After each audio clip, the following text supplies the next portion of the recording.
거예요.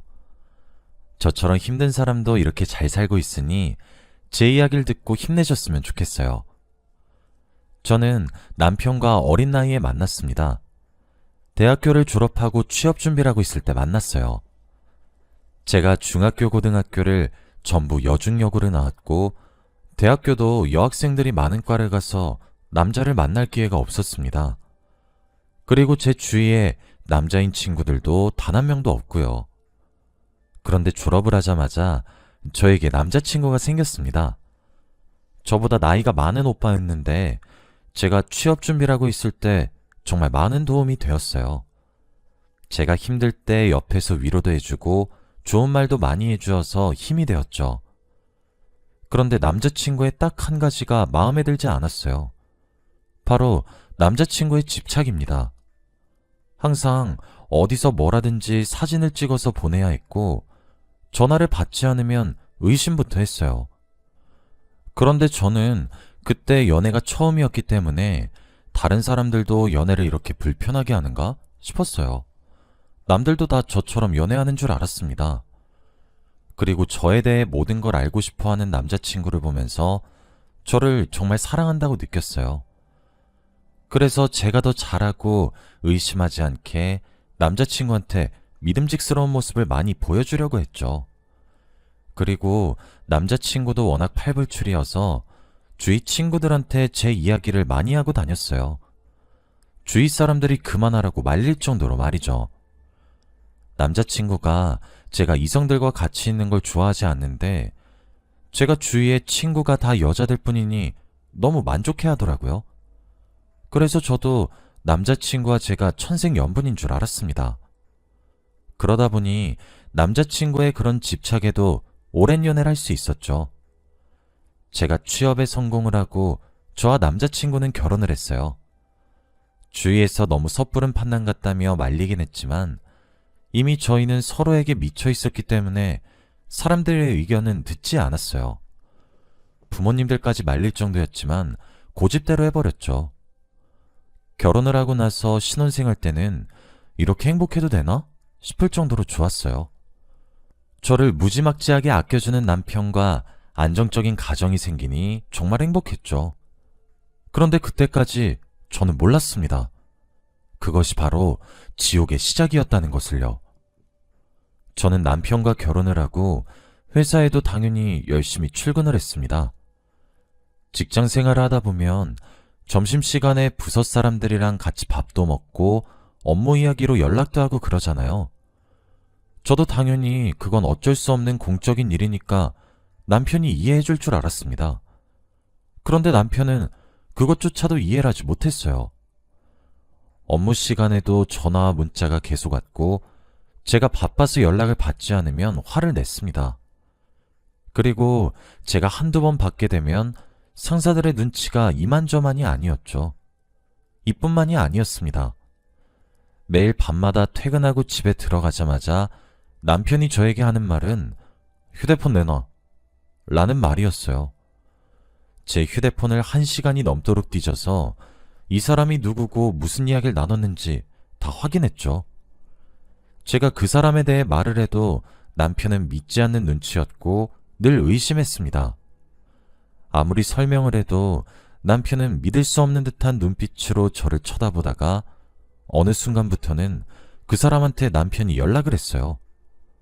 저도 몰랐던 사실이었는데 어느 날 출근을 하니까 과장님께서 저를 개인적으로 부르시더라고요.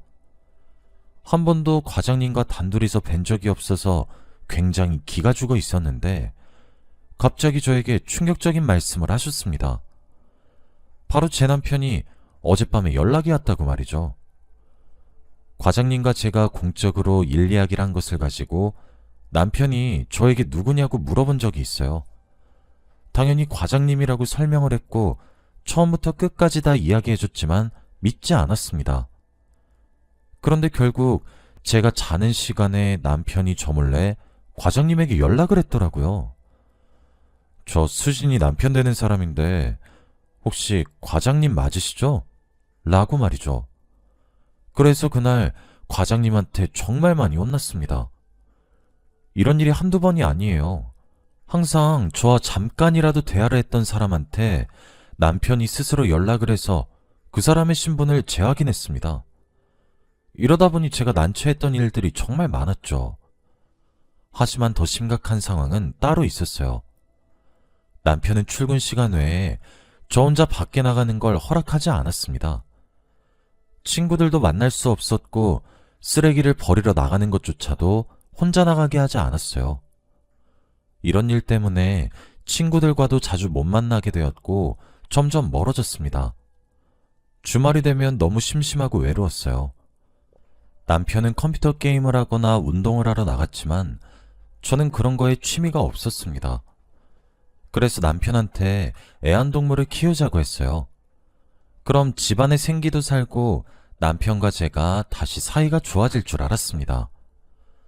저의 제안에 남편도 좋다고 했고 얼마 지나지 않아 정말 귀여운 강아지를 남편이 데리고 왔어요. 그 강아지한테 엄청나게 많은 애정을 쏟아부었던 것 같습니다. 정말 작고 소중한 강아지 덕분에 제 삶이 조금 나아지는 것 같더라고요.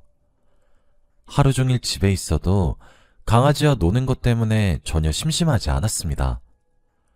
강아지와 매일 붙어 있었고 남편과 같이 놀지 않아도 저는 괜찮았죠. 그런데 어느 날 퇴근을 하고 집에 들어갔는데 집에 강아지가 없었습니다. 집에 있던 남편한테 강아지에 대한 행방을 물으니 다른 집에 보냈다고 하더라고요. 너무 놀랐고 화가 미친 듯이 났습니다. 저한테 물어보지도 않고 멋대로 행동하는 남편한테 그때 울분이 터진 것 같아요. 남편이 강아지를 보낸 이유도 어이가 없었습니다. 자신보다 강아지를 더 좋아하는 것 같아서 질투가 나서 그랬다고 해요.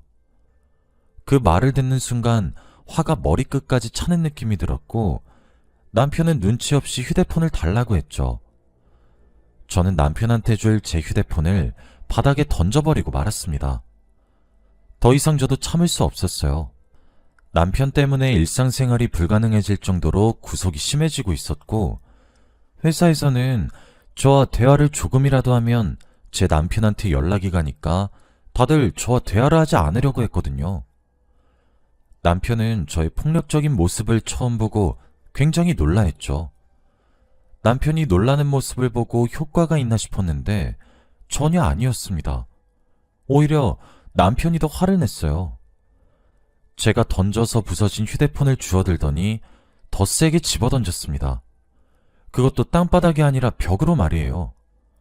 그래서 저희 집 벽에 구멍이 났어요. 저도 처음 보는 남편의 폭력적인 모습에 굉장히 겁을 먹었습니다. 잘못하다가 맞을 수도 있겠다는 생각을 했던 것 같아요. 제가 던져서 부서진 휴대폰들을 들면서 손이 다쳤는지 남편은 손바닥에 피가 나오고 있었고 저에게 말을 했어요. 나한테 함부로 화내지 마. 그 말을 듣는데 얼마나 소름이 돋았는지 모릅니다. 온몸이 오싹했고 이 사람이 제정신도 아닐 수도 있겠다는 생각을 그때 처음 했어요. 그날 이후로 저는 하루하루를 고통 속에서 살아야 했고 남들한테 피해를 줄까봐 제가 먼저 사람들과 거리를 뒀습니다. 퇴근하고 집에 들어가는 게 너무 우울했고 야근을 일부러 하고 싶을 정도였어요. 그런데 제가 이렇게 우울하고 슬픈 하루를 살고 있다는 걸 친구들도 알았는지 만나자고 하는 겁니다. 원래 남편이 저 혼자 친구들을 보게 하지 않는데 친구들이 제 남편에게 직접 연락을 했어요. 안 본 지 1년이 넘었고 제가 보고 싶다며 제 남편에게 친구들이 전화를 하니 남편이 못 이기는 척 저를 보내줬죠. 친구들은 눈치를 채고 대체 무슨 일이냐고 자신들한테 말하라고 했어요. 그 말을 듣는데 눈물이 펑펑 흐르는 겁니다. 그동안 힘들었던 것들이 파노라마처럼 머릿속에 다 지나갔어요. 그리고 친구들한테 그동안 제가 겪었던 모든 일화들을 하나부터 열까지 다 말했죠. 제가 말할수록 친구들의 표정이 점점 굳어갔습니다. 제가 생각한 것보다 친구들은 더 심각하게 받아들이고 있었죠. 그리고 저에게 해결책을 주었습니다. 막무가내로 나가보라고 했어요. 남편이 연락을 하더라도 다 무시하고 마음대로 놀라고 말이죠. 지금까지 남편이 저에게 한 행동은 도가 지나쳤다고 했습니다. 친구들은 오늘 자신들과 새벽까지 술도 먹고 클럽도 가면서 재밌게 놀자고 했어요. 한번 이렇게 막 나가야 남편이 정신을 차린다고 말이죠. 친구들의 말에 저는 흔들렸고 결국 친구들의 의견을 따르기로 했습니다. 그리고 남편이 말한 통금 시간 10시가 지났고 저는 남편의 연락을 받지 않았어요. 아직 20대였던 저는 결혼하고 처음으로 나이 또래에 맞게 술도 진탕 먹고 클럽도 갔어요.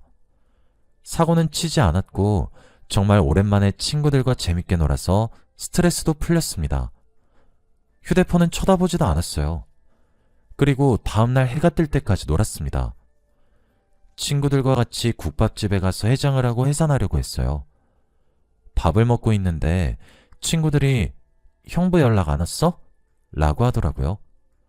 그때 남편이 생각이 났고 급하게 휴대폰을 열어보았는데 정말 충격적이었습니다. 부재중 전화가 150통 와 있었거든요. 친구들은 남편의 집착에 또 한 번 놀랐습니다. 말을 잇지 못했어요. 친구들은 혹시 모르니까 집 들어가기 전에 음성 녹음하고 들어가라고 했어요. 그리고 절대 들키지 말라고 했죠.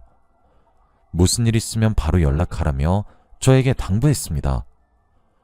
저는 집 가는 길에 녹음기를 하나 샀고 그것을 킨 채로 집에 들어가려고 했어요. 저도 집 들어가는 게 조금 무서웠고 남편이 과연 저를 기다리고 있을지 궁금하더라고요. 이번 일로 남편도 깨달은 게 있으면 좋겠다고 생각했습니다. 현관문 비밀번호를 누르고 저는 조심스럽게 집으로 들어갔어요. 그런데 제 비밀번호 소리에 안방에서 남편이 뛰어나왔어요. 화가 잔뜩 난 표정이었고 제가 남편한테 웃으며 사과를 하려고 했는데 남편은 신발도 아직 벗지 않은 저의 머리채를 잡았습니다. 제 머리채를 잡고 거실로 끌고 갔어요. 저는 갑작스러운 상황에 너무 놀랐고 비명을 질렀습니다. 그리고 남편은 정말 충격적인 행동을 했어요. 바로 바리깡으로 제 머리를 밀었습니다. 남편은 저에게 아무 말도 하지 않은 채로 묵묵히 제 머리채를 잡고 머리를 밀었어요. 저는 비명을 지르고 아무리 그 자리를 벗어나려고 해도 남편의 힘을 이길 수 없었습니다. 눈앞에서 제 머리카락이 툭툭 떨어지는데 정말 눈물이 미친 듯이 났어요.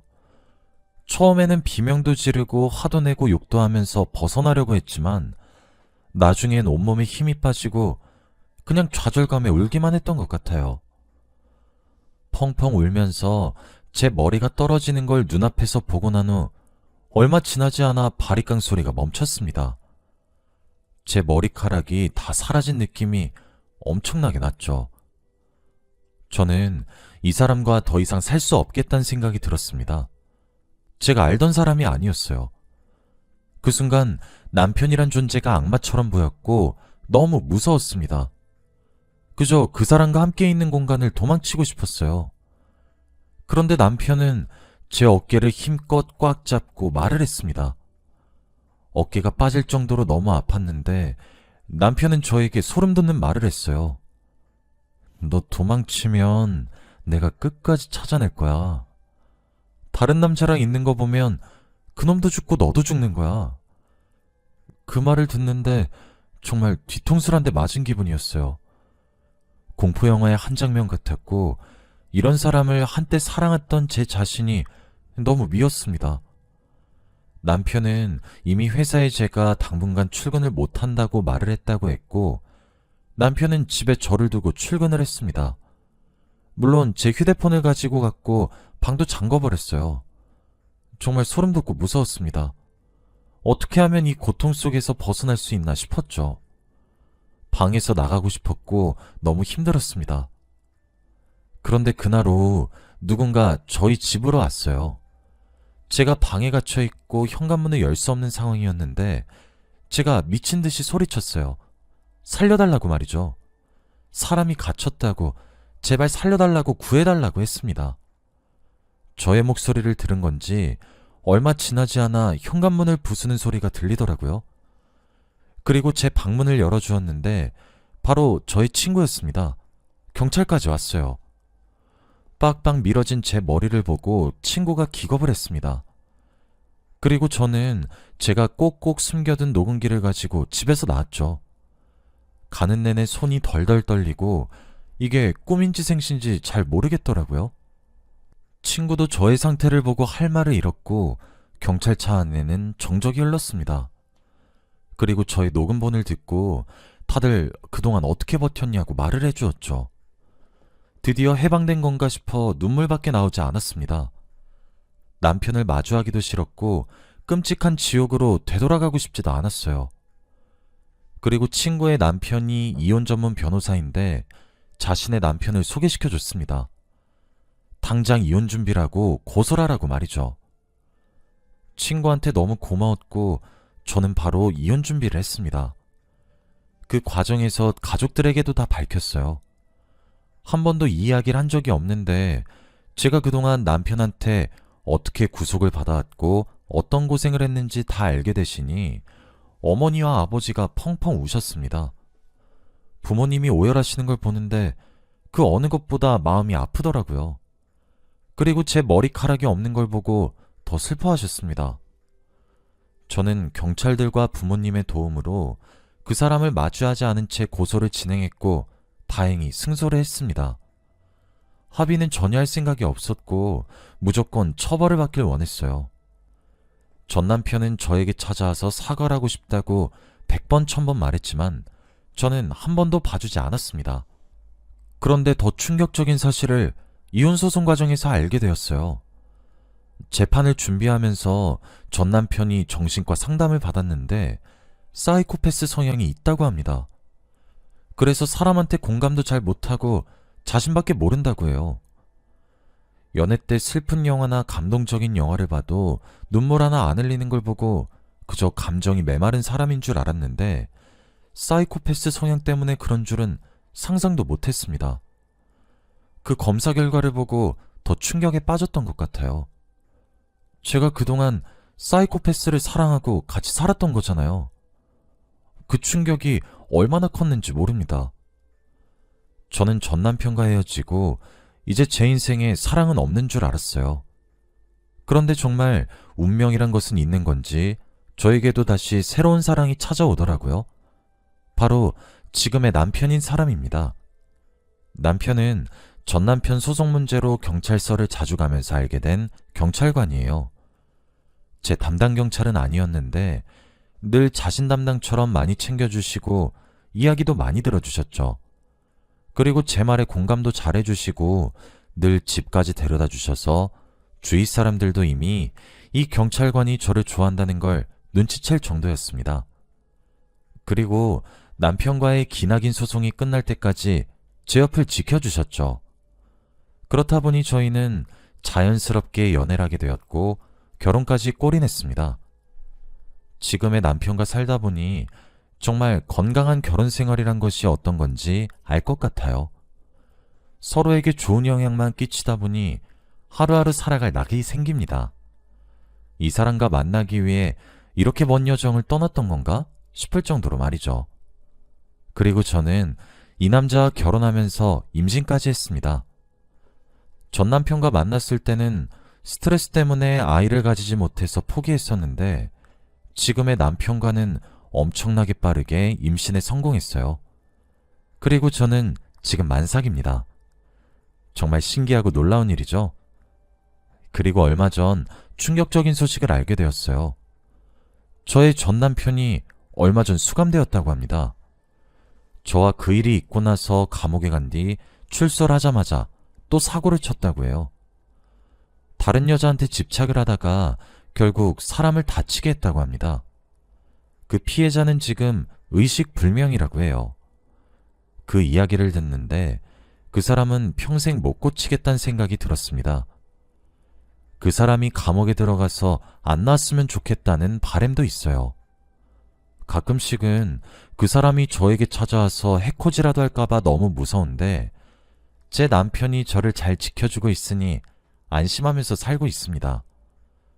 지금은 저와 남편은 오로지 곧 태어날 아기만 생각하고 있어요. 남편은 저에게 정말 잘해주고 드디어 행복이라는 게 뭔지 알겠습니다. 앞으로는 남편과 아이만 생각하려고요. 그 일이 있고 나서 제 인생에 앞으로는 행복이 없을 줄 알았는데 또 그게 아니더라고요. 다들 힘든 일이 있다고 포기하지 마시고 헤쳐나가시길 바랍니다. 저도 정말 죽을 것 같이 힘들 때 악착같이 버텼어요. 여러분은 저 같은 일 겪지 않으셨으면 좋겠습니다. 사람 만날 때 섣불리 결정하지 마세요. 꼭 제대로 알고 콩깍지를 벗기고 결혼하시길 바랍니다. 저는 아직도 그 사람과 결혼했던 게 제 인생의 최대의 후회예요. 저의 이야기는 여기까지예요. 들어주셔서 감사합니다.